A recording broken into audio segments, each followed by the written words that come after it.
Demi Allah saya katakan, ketika Anda praktekkan, kata Allah saya berikan ketenangan. Ambil wudhu, buka mushaf, baca. Walaupun solusi belum tiba, hati cenderung tenang. Hayya 'alas shalah. Anda bertanya, kenapa sholat? Kata Allah lewat suara azan, hayya 'alal falah. Yang aku berikan lewat sholat bukan beban, tapi kebahagiaan untukmu. Bukankah engkau selalu minta, ya Allah bahagiakan rumah tanggaku, ya Allah sukseskan pekerjaanku. Aku yang punya, datang kamu sujud, minta aku berikan. Supaya saya bisa zakat, supaya saya sedekah, supaya saya infak. Ya. Jadi motivasinya ke situ. Begitu dikejar untuk zakat, infak, sedekah, dunia ikut. Coba, yang dapat 1 miliar padahal yang keluar cuma 25 juta. 975 jutanya silahkan nikmati dunia Anda.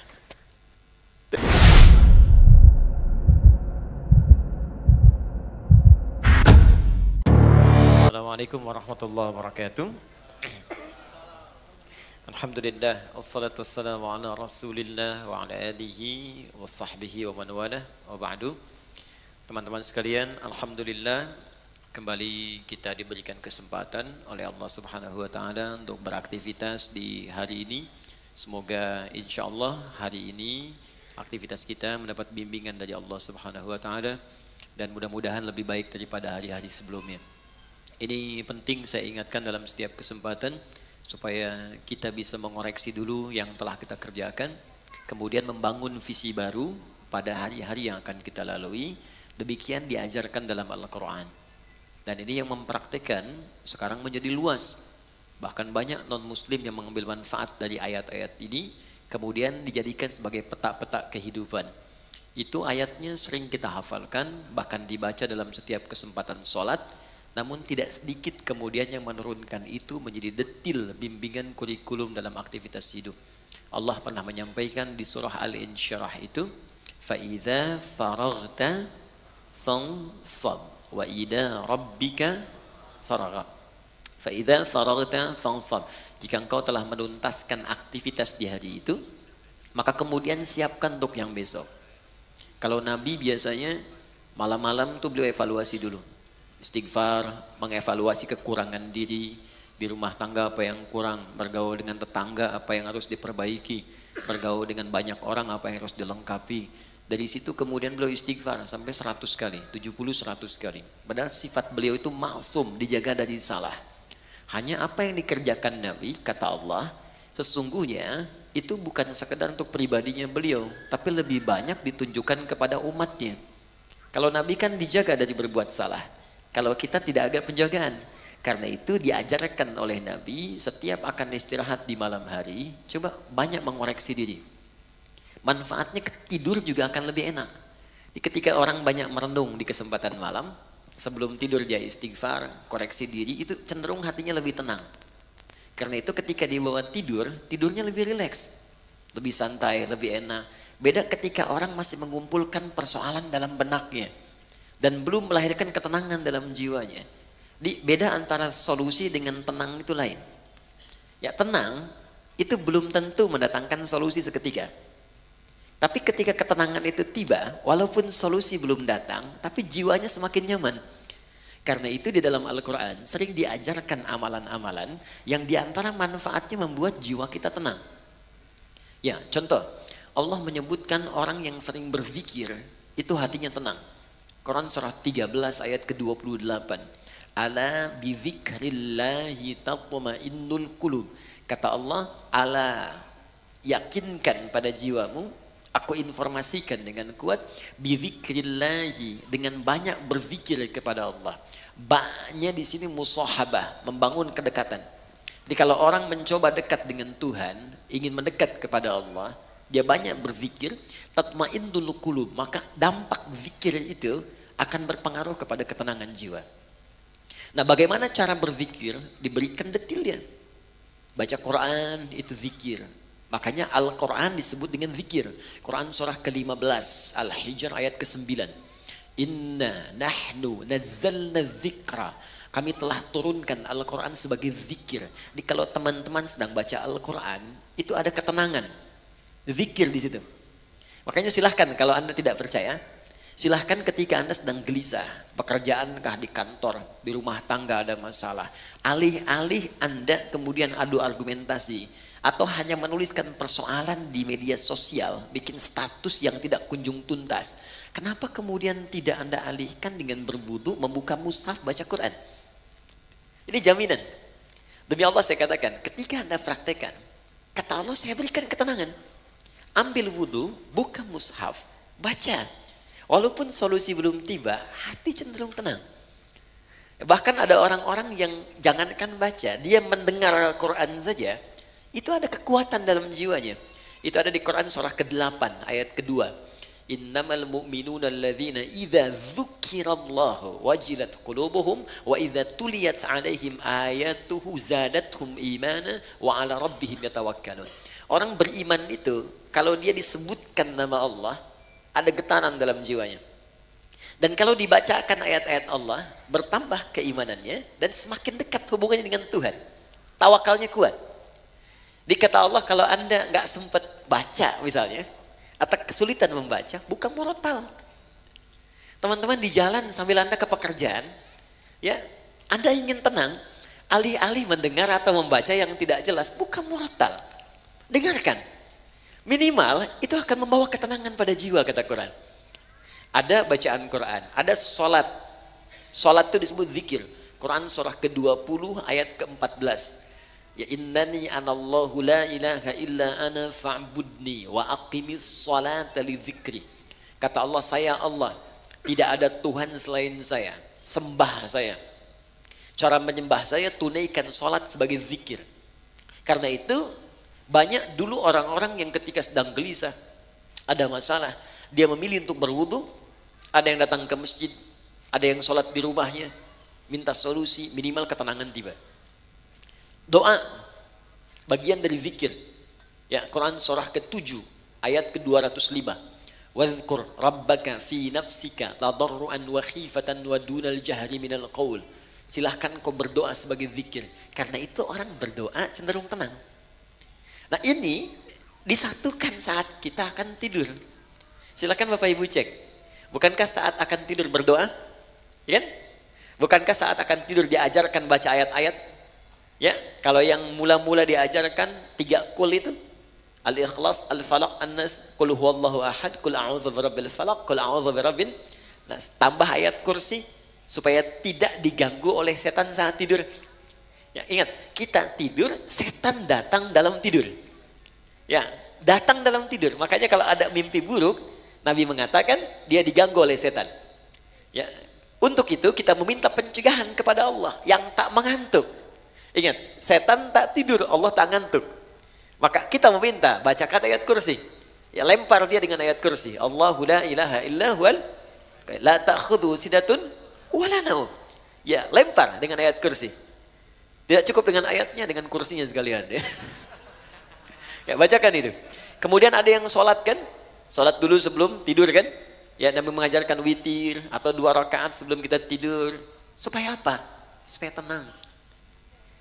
Jadi gini, saya ingin ajarkan, mohon maaf, berbagi bukan mengajarkan. Saya ingin berbagi begini. Agama itu ketika memerintahkan kepada kita, bukan ingin memberi beban. Di cara berpikirnya ingin memberikan solusi. Di ketika Allah minta kita sholat, sebetulnya ingin memberikan ketenangan. Minta kita berdoa supaya kita nyaman. Allah nggak butuh dengan sholat kita. Semuka langit dan bumi tidak bersujud kepada Allah, tidak akan menurunkan status Allah sebagai Tuhan. Cuma kita yang butuh. Makanya ketika dipanggil hayya 'alas shalah, Anda bertanya kenapa sholat? Kata Allah lewat suara azan, hayya 'alal falah. Yang aku berikan lewat sholat bukan beban, tapi kebahagiaan untukmu. Bukankah engkau selalu minta, ya Allah bahagiakan rumah tanggaku, ya Allah sukseskan pekerjaanku. Aku yang punya, datang kamu sujud, minta aku berikan. Karena itu di pertemuan terakhir kemarin kita memohon kepada Allah saat duduk di antara 2 sujud, minta banyak permohonan. Rabbil filli warhamni wajburni warfa'ni warzuqni dan seterusnya. Minta kasih sayang, minta perlindungan, minta rizki, minta rahmat, minta kesehatan dan seterusnya. Karena Allah yang punya. Pertanyaannya, kenapa banyak orang meminta dalam sholat, kemudian belum ada yang terkabul atau satu dari sekian banyak belum dicapai?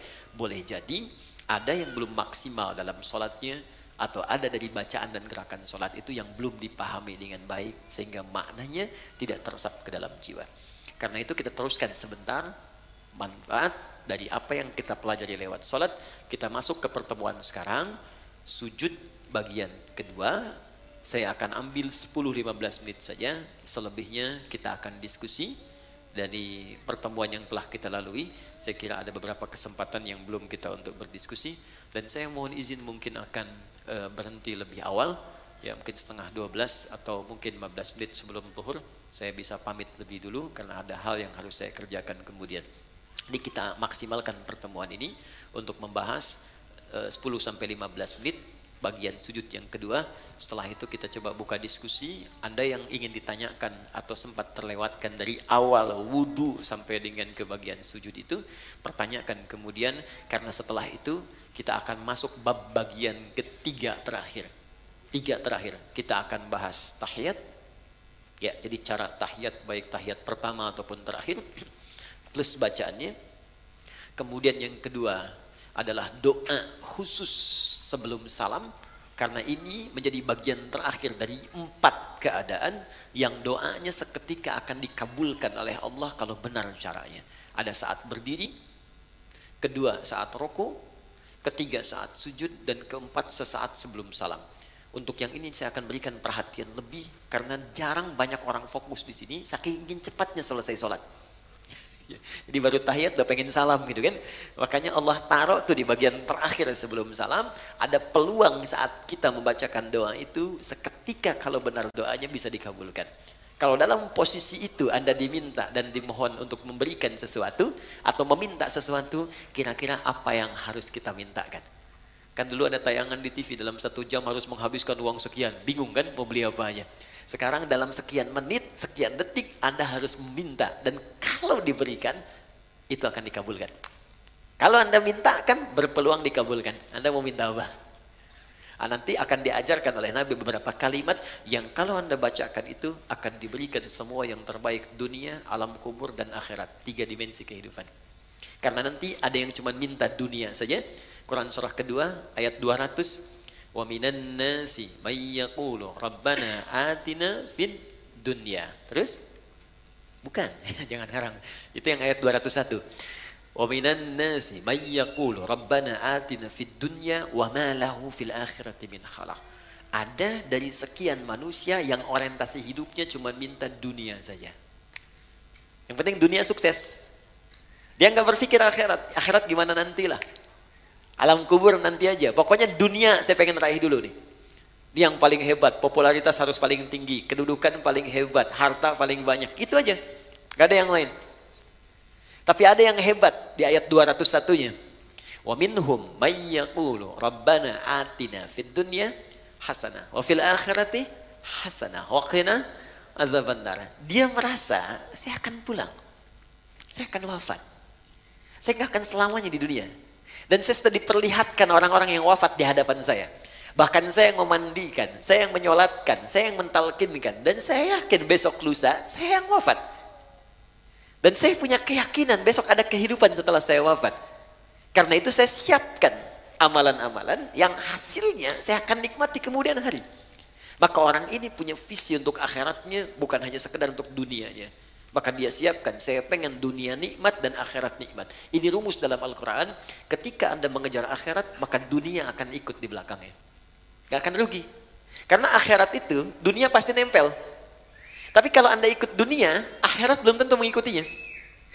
Contoh begini. Zakat itu kan akhirat kan?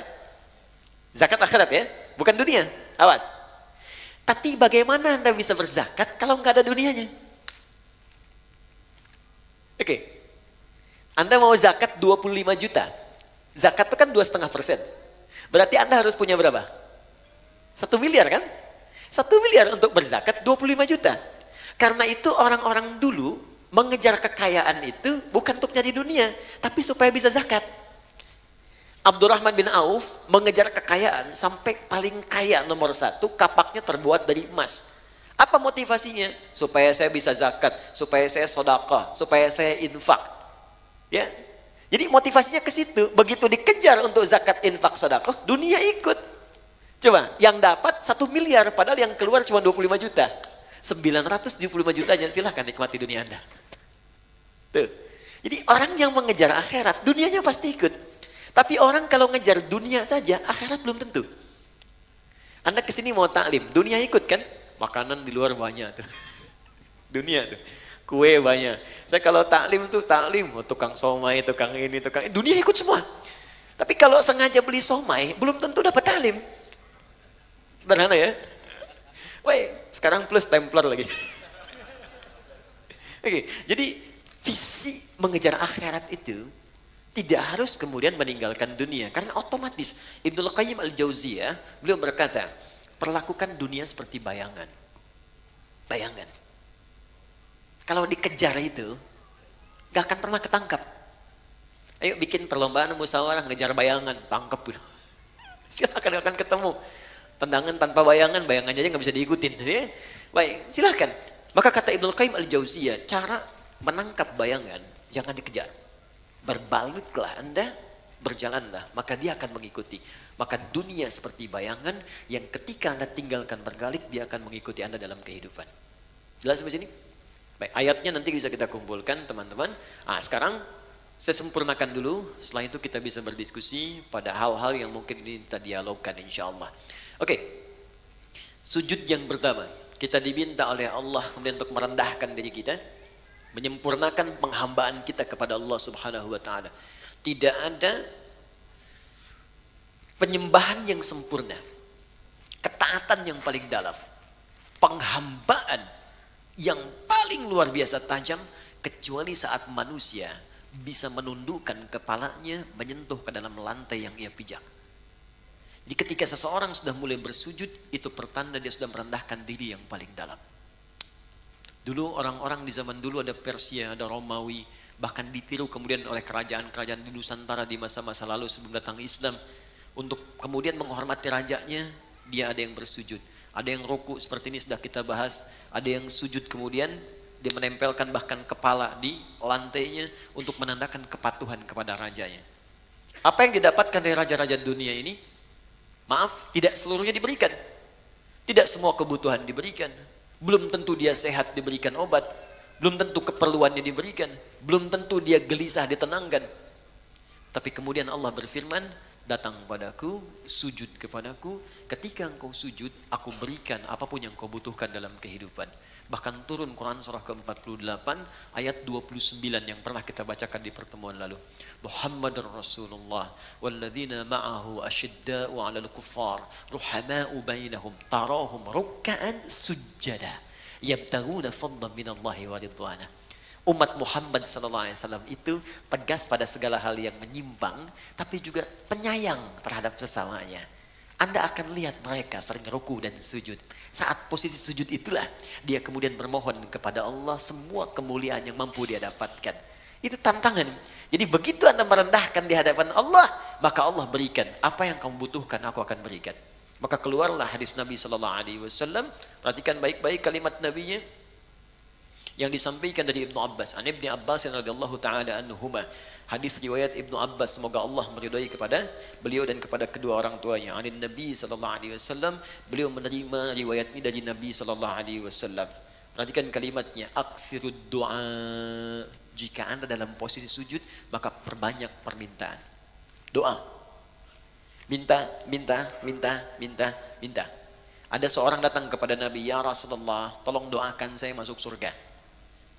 Tolong doakan saya masuk surga. Apa jawab Nabi? Fa'inuni bikasratis sujud. Maka bantu saya dalam doa itu dengan engkau beramal memperbanyak sujud. Bahkan untuk surga pun sujud. Untuk dunia mau minta silakan. Karena itulah di kesimpulan terakhir, orang yang sujudnya benar, ketika dia sujud menghambakan dirinya, dia katakan subhana rabbiyal a'la. Maha suci Allah yang paling tinggi di antara semua yang pernah dapati dalam kehidupan. Wa bihamdi, aku memujinya. Subhanakallahumma bihamdika Allahumma ighfirli. Aku minta ampun ya Allah kalau selama ini aku salah dalam penghormatan, salah dalam penghambaan. ampuni saya ya Allah. Maka bangkit dia, didudukkan oleh Allah. Kata Allah, silahkan mau minta apa, aku berikan apapun yang kamu butuhkan. Maka Nabi ajarkanlah duduk di antara dua sujud untuk meminta kepada Allah beberapa permintaan yang kita butuhkan. Rabbi firli, warhamni, wajburni, warfa'ni, warzukni. Dari sekian yang kita bahas di pertemuan yang lalu. Ada 7-8 permintaan. Silahkan minta. Makanya minta dengan hati. Jangan cuma di lisan. Ketika Anda mengatakan Rabbi firli, ingat punya dosa apa. Awas, jangan hambar. Kalau cuma hambar, cuma di lisan. Kalau cuma minta di lisan, itu sudah banyak yang mengerjakan. Ada orang Arab Baduy dulu begitu. Dan dikoreksi oleh Al-Quran. Buka Quran surah ke-49, ayat ke-14. Oke, Quran surah ke-49, Al-Hujurat. Ya. Ayat ke-14. Ya. Jadi ada orang yang sering berucap di lisannya, tapi tidak diikuti dengan hatinya. Jadi nggak ada kekhusyuan, nggak ada kenikmatan dalam jiwanya, nggak meresap permintaannya. Qalatil a'rabu amanna. Ada orang Arab Baduy berkata kami beriman. Qul lam tu'minu. Kata Allah, katakan Muhammad SAW, kamu belum serius imannya. Walakin qulu aslamna. Tapi katakan kami baru berislam. Karena orang yang baru berislam itu baru mengucapkan syahadat di lisannya. Bukankah orang berislam baca syahadat? Syahadat itu kan kalimat iman kan? Baru di lisan, tapi belum masuk ke dalam jiwa. Walamma yadkhulul imanu fi qulubikum. Sementara iman itu belum sampai ke jiwa. Jadi kalau imannya sudah sampai ke jiwa, itu biasanya akan dibawa ke amal soleh. Ini teman-teman, ini lisan mengucapkan kalimat iman. Perhatikan alurnya. Iman masuk ke dalam hati, ke jiwa kita. Lalu iman ini akan membimbing kita untuk beramal soleh. Karena baca, gerak, dan selesai. Khusyuknya sulit untuk didapatkan. Karena jiwanya tidak ikut. Nah maka ketika Allah sudah berikan kepada kita, Rabbi firli, diampuni. Oleh Allah ampuni. Jadi orang yang diampuni, sekali lagi, saya ambil satu contoh saja. Dari 7-8 bacaan, saya ambil satu contoh. Rabbi firli, ya Allah ampuni saya. Kemudian Allah ampuni. Saat diampuni itu, ciri pertamanya, orang yang diampuni oleh Allah dari perbuatan dosa, maka dia akan dijaga oleh Allah untuk tidak berbuat dosa lagi di kemudian hari. Nah, ini poinnya. Sampai minta rizki, sampai minta macam-macam. Begitu minta rizki, warzukni, hadirkan dalam jiwa. Ya Allah, lancarkan pekerjaan saya. Mudah-mudahan dengan pekerjaan ini saya bisa berzakat. Saya pengen haji ya Allah. Saya pengen umrah ya Allah. Saya pengen berinfak. Saya pengen membahagiakan keluarga saya. Saya pengen bantu kawan saya. Hadirkan di hati. Berapa banyak Anda sholat, tapi belum menghadirkan semua makna ini. Orang hanya berhenti di bacaan dan gerakan saja. Baca, gerak, dan selesai. Khusyuknya sulit untuk didapatkan. Karena jiwanya tidak ikut. Hukum ketika Tuhanmu berjanji. Fokus, membuat sebuah komitmen, menyampaikan kepadamu, la in syakartum, jika engkau mensyukuri nikmat-nikmatku, jika engkau bersyukur kepadaku, la azidannakum, aku akan terus tambahkan nikmatku kepadamu. Allahu Akbar.